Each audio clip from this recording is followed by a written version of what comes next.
오늘 우리에게 주신 하나님 말씀은 요한복음 10장 40절부터 42절까지 말씀입니다. 요한복음 10장 40절부터 42절까지 말씀, 우리 하나님을 경외하는 마음으로 한 목소리로 함께 같이 읽겠습니다.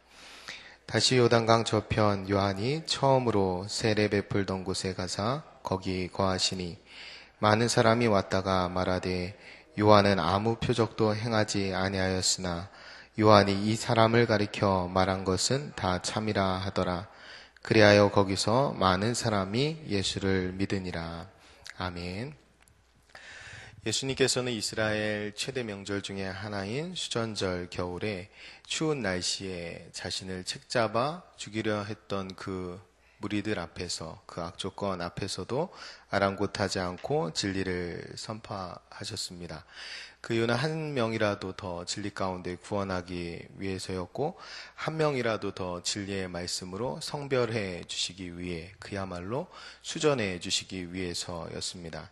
예수님께서 유대인들을 책망하면서까지 진리를 전하신 이유는 그들을 미워해서가 아니라 그들까지도 사랑하셨기 때문에, 그들까지도 구원받기를 원하셨기 때문입니다. 우리가 지난 화요일 새벽에 매서운 겨울바람이 몰아치는 그 솔로몬 행각을 거니시며 진리를 전하셨던 예수님을 함께 묵상하며 우리가 감동을 나누었는데요. 그러나 예수님의 그 진실하고 간절하고 또 그 감동적인 외침에도 불구하고 유대인들은 주님의 음성에 귀를 기울이려고 하지 않았습니다. 믿으려고 하지 않았다는 거예요.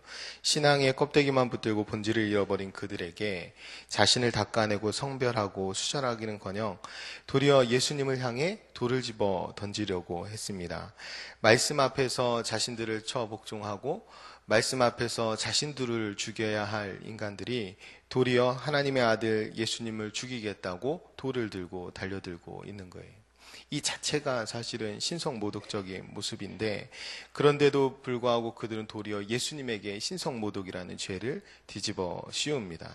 자신들을 용서하기 위해, 자신들의 죄를 담당하기 위해 십자가를 지러 오신 예수님에게 도리어 신성모독이라는 죄목을 덮어 씌운 겁니다.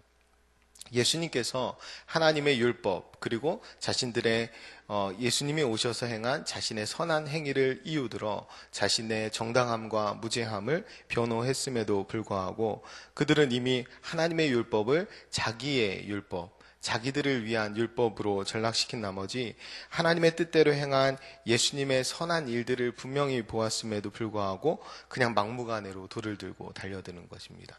예수님을 그냥 죽이려고 한 거예요.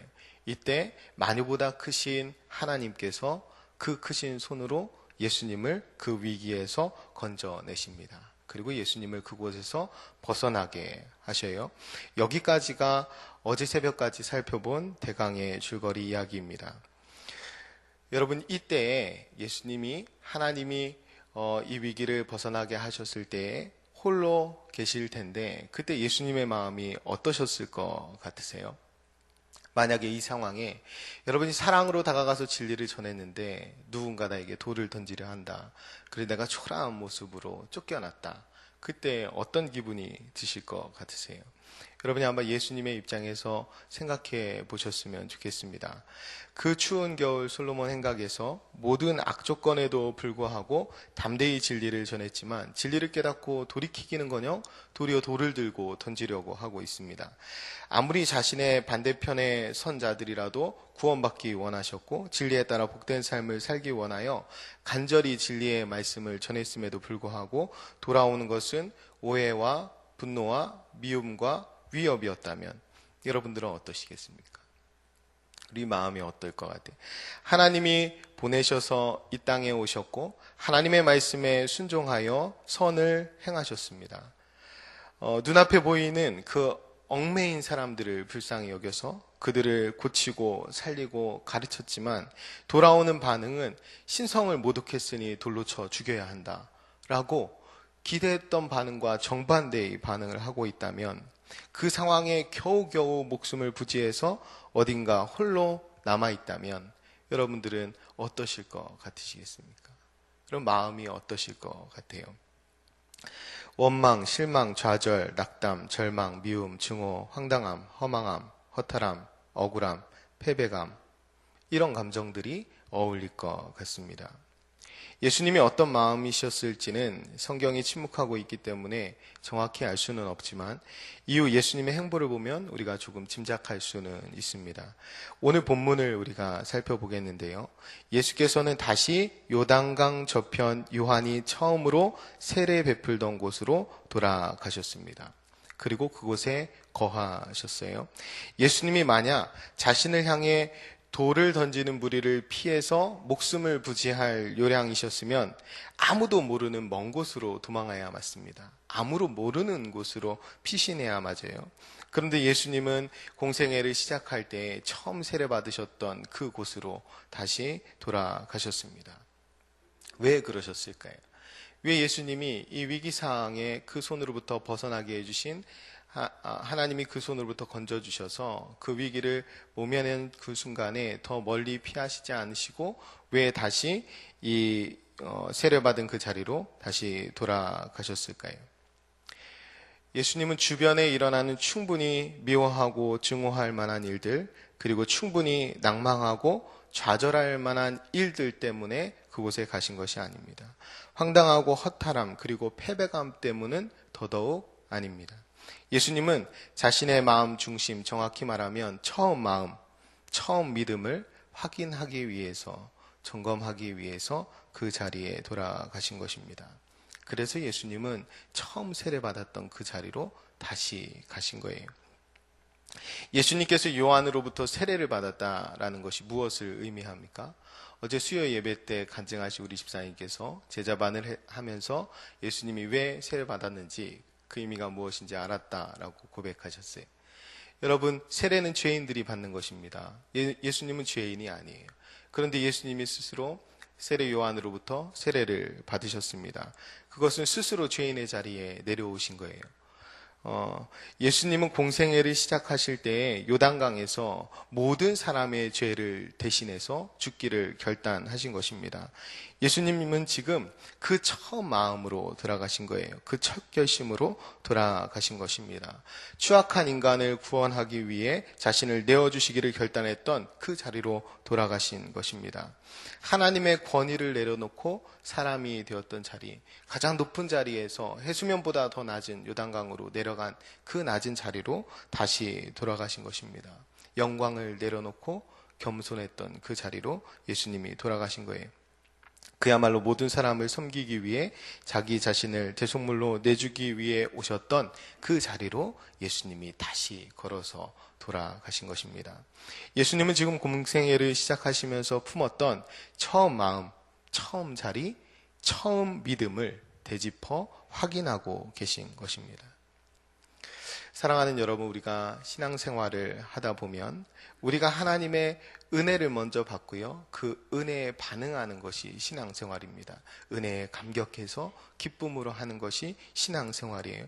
우리가 놀라운 신분의 변화를 얻게 된 것이 구원입니다. 하나님의 아들이 되고 하나님의 딸이 된 것입니다. 그런데 우리가 그렇게 기쁘게 신앙생활을 하는데, 우리가 그렇게 하나님의 아들과 딸이 되어 사는데, 진리를 따라서 예수님의 십자가의 길을 걸어가는데, 그렇게 내가 복된 삶을 살아가는데도 불구하고 세상과 부딪히는 순간이 있습니다. 그러니까 반대 세력을 만나게 될 때가 있는 거예요. 분명히 하나님의 편에서 진리에 따라 선을 행했음에도 불구하고 고난과 고통 그리고 억울하고 답답한 상황이 내 앞에 펼쳐질 때가 있습니다.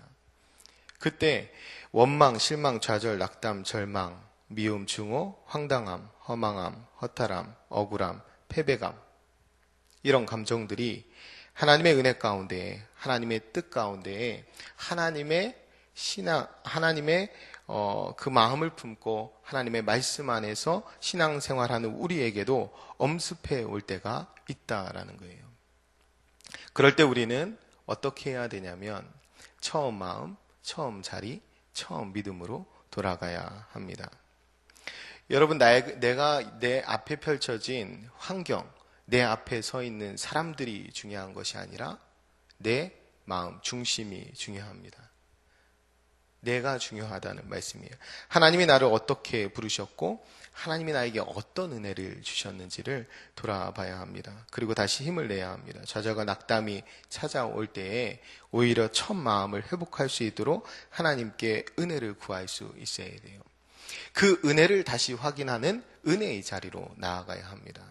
예배의 자리, 말씀의 자리, 기도의 자리, 찬양의 자리로 나아가서 하나님이 나를 어떻게 구원하셨는지, 하나님이 나에게 어떤 은혜를 주셨는지, 예수 그리스도를 주심으로 나를 아들 삼아 주시고 딸 삼아 주신 것이 얼마나 놀랍고 감격스러운 일인지 다시 확인해야 하는 것입니다.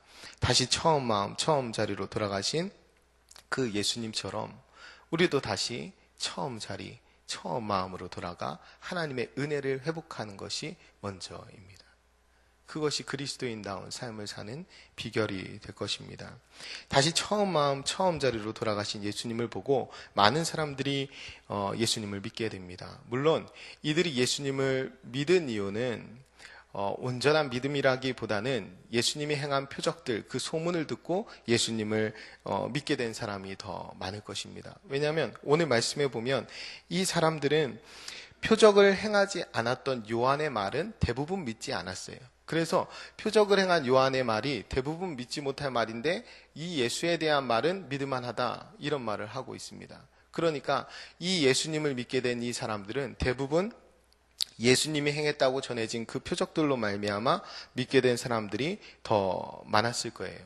그러나 어쨌든 우리가 주목해야 할 대목은 그들이 요한의 말을 다 참이라고 믿었다라는 부분입니다. 여러분, 세례 요한이 하나님, 그러니까 세례 요한이 하나님의 아들 예수님에 대해서 말한 내용이 요한복음 1장에 기록되어 있습니다. 예수님이 자기에게 나오는 세례 요한이 자기에게 나오는 예수님을 보고 뭐라고 이야기합니까? 보라, 세상 죄를 지고 가는 하나님의 어린 양이로다. 이것이 요한복음 1장 29절의 말씀이에요. 그렇게 와서 예수님이 그 세례 요한에게 세례를 받으십니다. 그 세례를 베풀 때, 요한이 세례를 베풀 때 그야말로 성령 세례가 임하는 것을 요한이 봅니다. 그것을 보고 나서 요한이 어떻게 증언했냐면 요한복음 1장 34절인데요. 내가 보고 그가 하나님의 아들이심을 증언하였노라, 이렇게 얘기합니다.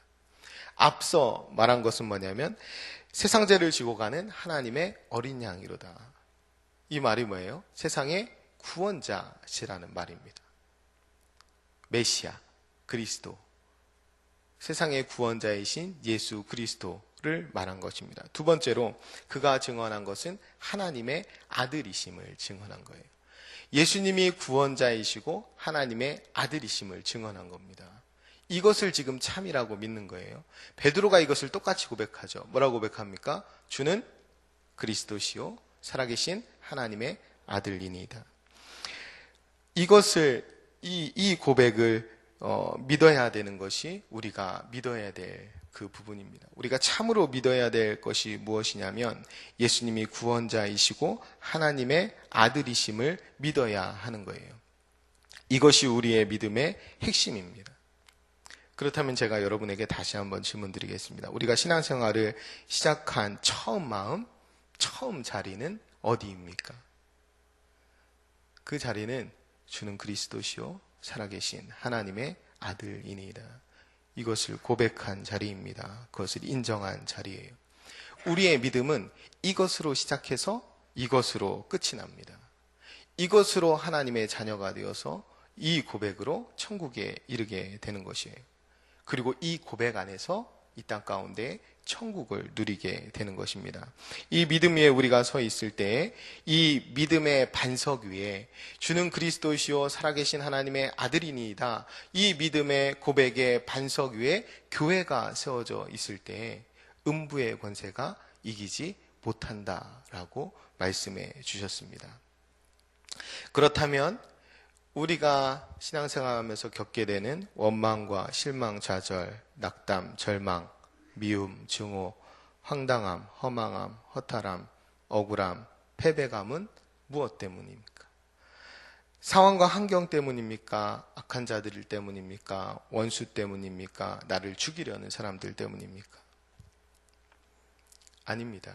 우리의 믿음이 흔들렸기 때문입니다. 우리의 처음 마음, 처음 자리가 흔들렸기 때문이에요. 나를 구원하신 살아계신 하나님의 아들 예수 그리스도를 믿는 그 믿음이 흔들렸기 때문입니다. 우리가 절망과 근심, 한숨과 탄식하는 지경으로 떨어졌다면 그것은 우리를 둘러싼 환경 때문이 아니라 우리의 믿음이 떨어졌기 때문입니다. 우리가 주님께서 구원자 되시고 그분이 하나님의 아들 되심을 참으로 믿는다면 우리는 결코 쓰러질 수 없습니다. 세상 그 무엇도 심지어 사망도 우리를 이기지 못한다 하셨습니다. 사망도 우리를 이 사랑 안에서 끊을 수 없다고 하셨어요. 이 하나님을 믿는 그 믿음이 흔들리지 않는 이유입니다. 하나님께서 자신의 독생자 아들 예수 그리스도를 십자가에 못 박으시면서까지 그렇게까지 나를 사랑해 구원해 주셨음을 분명히 믿는다면, 그것을 참으로 믿는다고 고백한다면 우리는 변함없이 갈라디아서 2장 20절을 고백할 수 있어야 합니다. 우리는 변함없이 세례받을 때 했던 그 고백을 다시 할 수 있어야 합니다. 나는 죽었습니다. 내 자아는 죽었습니다. 내 고집은 죽었습니다. 내 욕망과 내 탐욕은 죽었습니다. 이제 내가 사는 것이 아닙니다.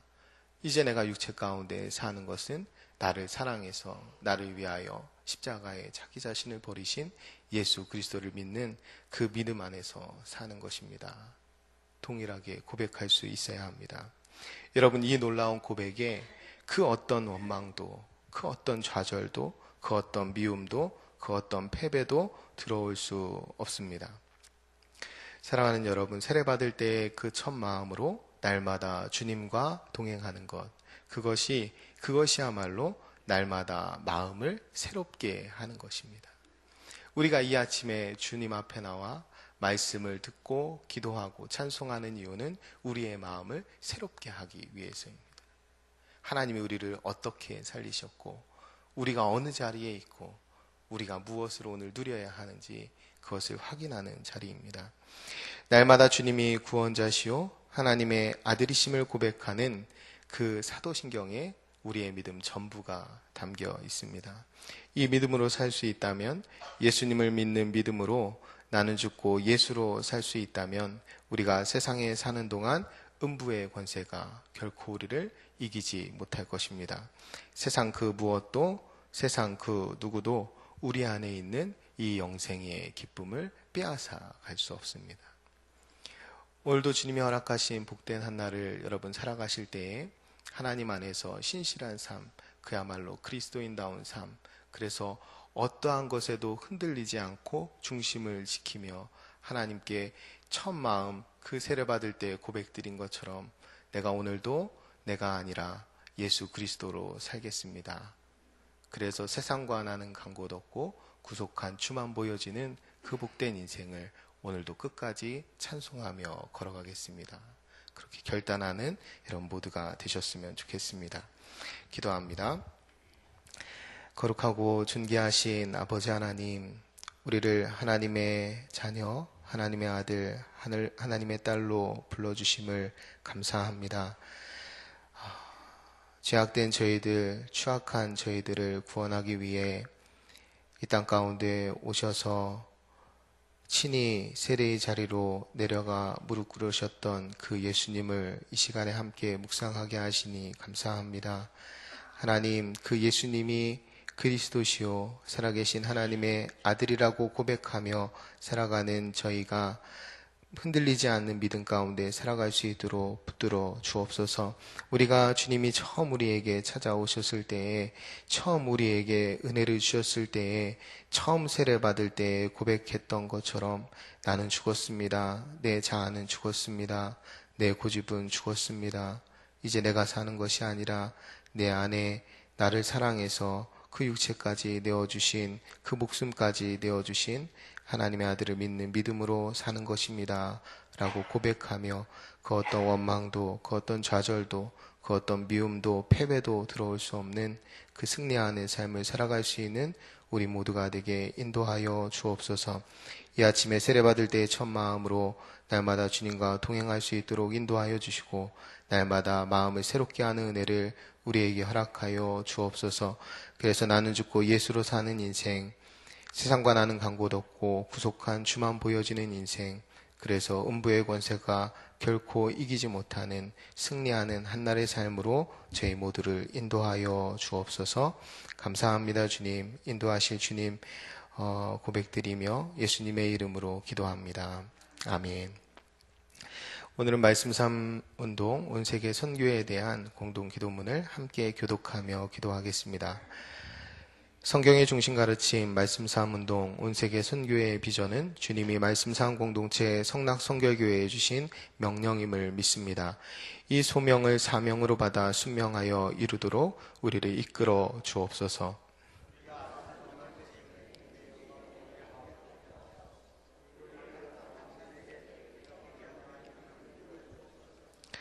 문제를 통찰하는 지혜와 한계를 넘어서는 용기를 주시며 하나님 나라를 위해 헌신하는 사람들을 보내주시어 거룩한 영적 부흥을 함께 누리게 하고.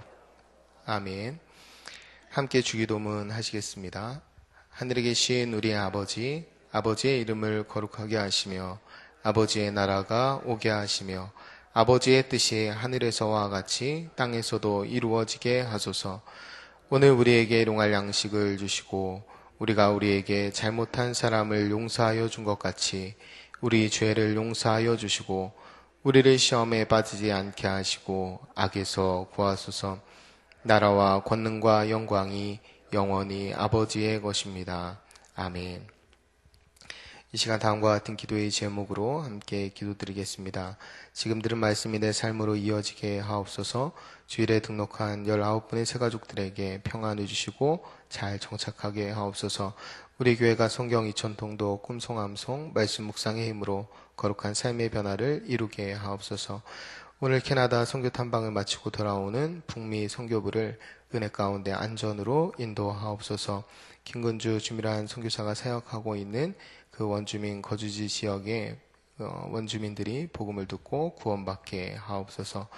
우리 공동 기도문의 기도 제목과 각자의 기도 제목을 따라 기도하시다가 삶의 자리로 나아가시겠습니다. 기도합니다.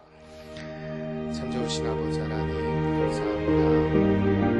이 아침에 하나님의 거룩한 주전으로 저희를 보여주시고 하나님 우리를 어떻게